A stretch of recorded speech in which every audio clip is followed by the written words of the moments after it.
जय हरी. एकादश स्कंध भाग 172.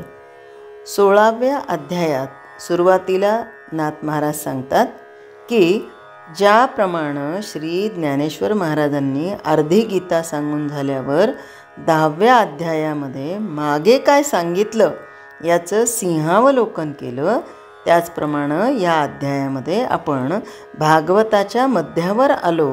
म्हणून नाथांनी मागील 15 अध्यायांचं प्रथम सिंहावलोकन केलं आणि नंतर पुढे येणाऱ्या 16व्या अध्यायांचे विषय थोडक्यात त्यांनी समजून सांगितले. 16व्या अध्यायामध्ये श्रीमद भगवद्गीतेचा सारांश अगदी मूळ मुद्द्याला धरून प्रथम दिलेला आहे. नंतर भगवंताच्या विभूतीचं सविस्तर वर्णन आढळतं. विभूती हा शब्द भू धातूला वि उपसर्ग लागून बनतो. त्याचा अर्थ व्यापणं असा आहे. विभूती म्हणजे विविध भावम तत्रूपेण अवस्थितम, अर्थात मायेच्या योगानं अनंत रूपांनी होणं याचं नाव विभूती होय. आता मायेच्या योगानं अनंत रूपांनी होणं म्हणजे ही माया आम्हाला एकाच क्षेत्राची, एकाच व्यक्तीशी, एकाच जागेशी, एकाच वस्तूशी अशी निगडीत आहे का? नाही. या मायेच्या योगानं अनंत रूप ही आढळतात. ज्ञानी पुरुषांचा असा प्रत्यक्ष अनुभव आहे की सामान्य माणसाला दृश्य रूपानं दिसणारं विश्व मूळ एका आनंदापासून प्रगट झालं आहे. आपल्याला दिसणाऱ्या अनंत प्रकारच्या अनंत वस्तूंमध्ये आनंद हेच मूलद्रव्य आहे असं जरी खरं असलं तरी काही वस्तूंमध्ये तो आनंद विशेष ऐश्वर्यानं विलसतो. अशा वस्तूंना भगवद्गीतेत आणि इथे विभूती असं म्हणलेलं आहे. भगवंताला आणायला निघालेल्या साधकाला परमेश्वरी स्वरूपाचा विचार करण्यास किंवा त्याचं ध्यान करण्यास या विभूतींचा अत्यंत उपयोग होतो. साधनाच्या आरंभी साधकाची दृष्टी स्थूल असल्यानं जगाकडं पाहताना त्याला वस्तूंचं बहिरंग तेवढं दिसतं आणि तेच सर्वस्वी खरं वाटतं.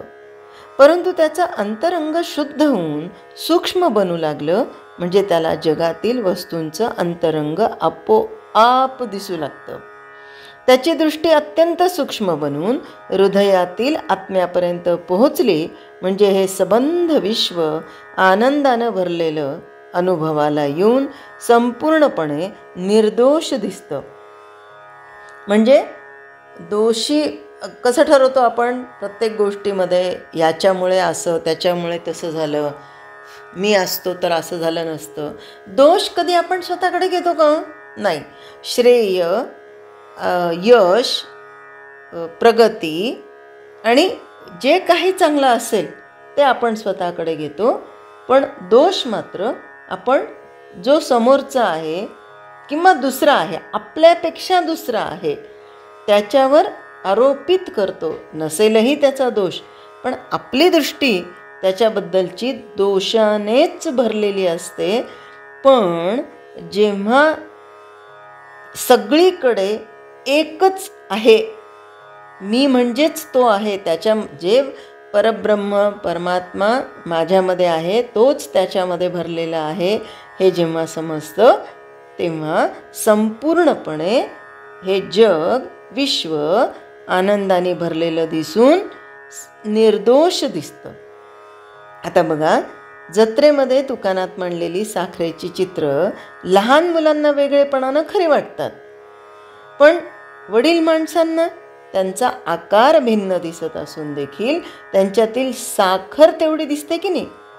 अगदी तसंच अविद्येमध्ये वावरणारे आपण दृश्याला दृश्यपणे खरं मानून चालतो, तर आत्मज्ञानी पुरुष त्याच दृश्याला भगवंताच्या इंद्रियांना दिसणारं रूप प्रत्यक्ष अनुभवतात आणि सर्व ठिकाणी सर्व वस्तूंमध्ये सर्वदा एकटा परमात्माच हजर असतो हा अनुभव घेण्याचा अभ्यास करण्यास विभूतींचं वर्णन अत्यंत उपयोगी पडतं. आता बघा, सर्व ठिकाणी सर्व वस्तूंमध्ये सर्वदा एकटा परमात्माच हजर असतो हा अनुभव नेमका कुणाला आला? हा फक्त संतांना आला. तुकाराम महाराजांना चिमणीमध्ये देव दिसला, नाथ महाराजांना गाढवामध्ये देव दिसला, माऊलींना रेड्यामध्ये देव दिसला. आम्हाला अजून ती दृष्टी आलेली नाही आहे, म्हणून या सृष्टीमध्ये जे जे काय आहे त्याला आम्ही खरं मानून त्याच्यावर दोष आरोपित करतो. पण ही दृष्टी येण्यासाठी काय आवश्यक आहे? तर सद्गुरूंची कृपा आवश्यक आहे. म्हणूनच अनिवार्य आणि अत्यंत शुद्ध अखंड स्फूर्ती हा सद्गुरूंच्या कृपेचा एक महत्त्वाचा विशेष आहे. म्हणूनच या अध्यायाच्या आरंभी नाथांनी विश्वाला स्फूर्ती देणाऱ्या सद्गुरूंना वंदन केलं. ही स्फूर्ती अत्यंत सर्जनशील असते. तिचं व्यक्त होणं साधकाच्या मनोरचनेवर अवलंबून असतं. काही लोकांच्या जीवनात ती दिव्य कर्मांनी प्रगट होते, तर काहींच्या जीवनात कलारूपानं प्रगट होते. संतांच्या जीवनात बहुधा काव्यरूपानं आणि निस्वार्थी प्रेमरूपानं ती प्रगटलेली असते. तिलाच शारदा असं म्हणतात.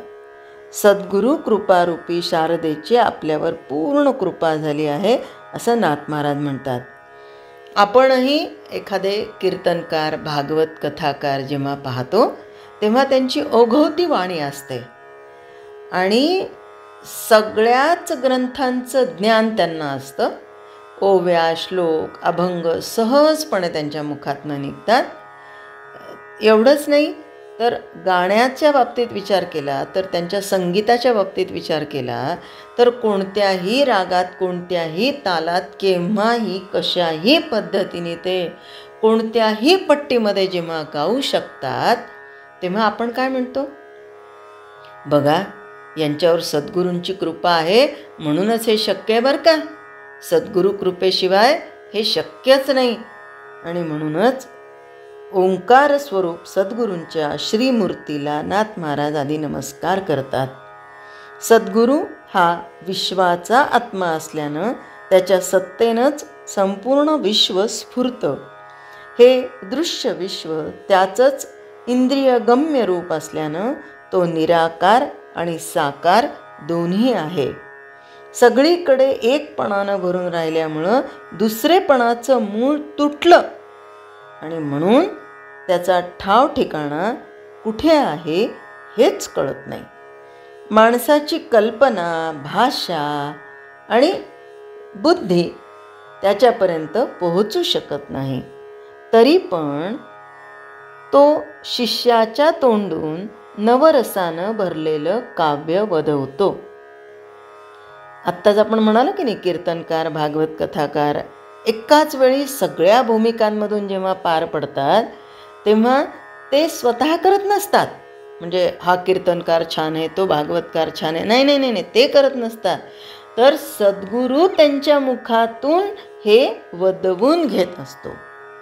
आणि सगळ्या जगाचं अधिष्ठान आणि सर्व प्राणीमात्रातील आत्मा हे सद्गुरूचं खरं स्वरूप असल्यानं गुरुचरणांवर भक्ती असलेल्या साधकाला देवाधिदेव आपोआप दर्शन देतो. सद्गुरूची कृपा पूर्ण झाली म्हणजे विद्या शिकण्याचं नष्ट न करता वेदांतांचं खरं रहस्य आणि अर्थ सहज मनात ठसतो. शेवटी नाथ महाराज म्हणतात की आता शेवटी म्हणजे या जो सद्गुरू कृपेच्या बाबतीत इथे शेवटी असं म्हणतात की साधकांना सद्गुरूंचे चरण हेच चालतं बोलतं ब्रह्म होय. ते घट्ट धरावेत, कारण त्यांच्याहून दुसरं श्रेष्ठ साधनच नाही. आणि गुरुचरणावर भक्ती ठेवल्याशिवाय शिष्याला समाधान नाही. नाथ भागवताचे एकंदर 31 अध्याय आहेत. त्यापैकी 15 अध्याय संपले म्हणून ग्रंथ अर्धा पूर्ण झाला असं समजायला हरकत नाही. एकादशाच्या